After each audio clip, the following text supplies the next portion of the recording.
英国正式宣布破产，世界上还有哪些国家破产？结合地图了解一下。在2024年7月28号，英国首相声称英国国家已经破产且支离破碎。今天就让我们来了解一下，观看中不要忘记点赞关注。1. 世界上宣布破产的国家。之前破产国家中最典型的例子就是斯里兰卡、海地与阿根廷。斯里兰卡是一个位于南亚次大陆上的岛国，南部是印度洋，北部与印度隔着保克海峡相望。从外形上看，斯里兰卡呈梨形，南北长约432千米，东西宽约224千米，其面积约6.56万平方公里。地形南高北低，中南部高山区的皮杜卢卡拉格勒山是全国的最高海拔，约2524米。北部与沿海地区的平原，平均海拔都在150米。斯里兰卡的工业基础薄弱，主要以农产品与服装加工业为主，农作物主要有茶叶、橡胶、稻米与椰子。斯里兰卡2022年的 GDP 约771亿美元，经济增长率达到-7.8%。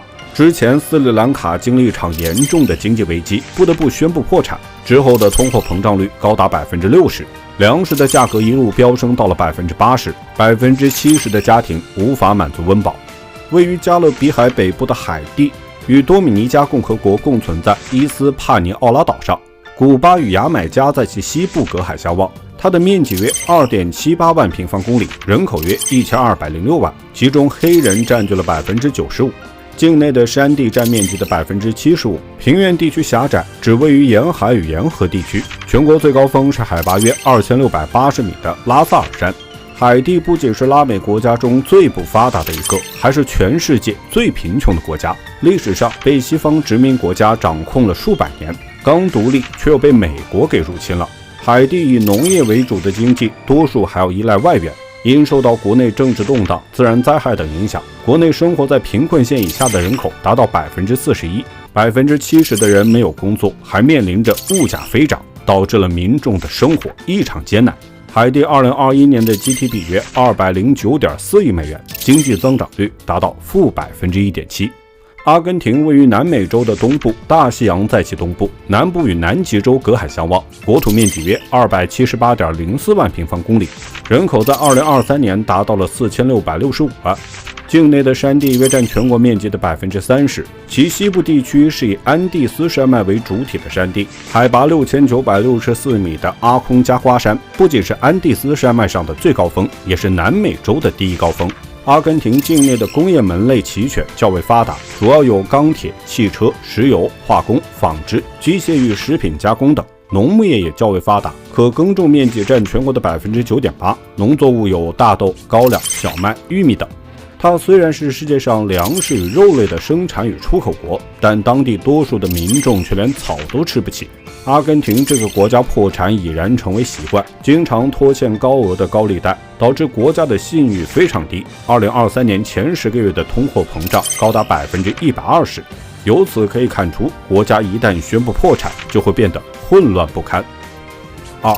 被称为日不落帝国的英国。英国位于欧洲的西部，是一个岛国，由英格兰、苏格兰、威尔士、北爱尔兰组成，其面积约24.41万平方公里。它的四周被海洋包围，分别是北海、英吉利海峡、凯尔特海、爱尔兰海与大西洋。英国的地势西北多低山与高原，东南大多为平原。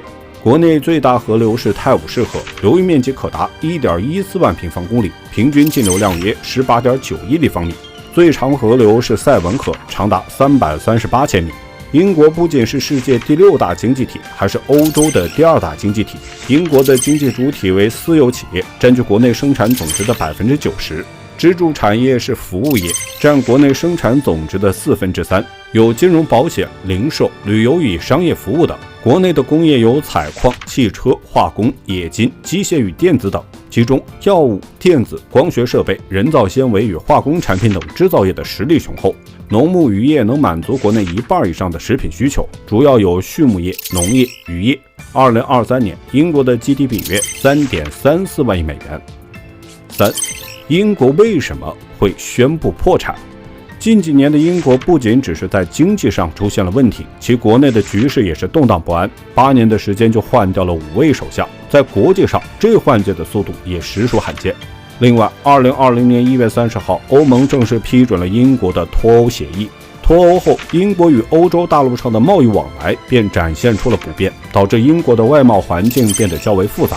原本较为稳定的供应链与市场关系被破坏掉，减弱了英国的经济竞争力。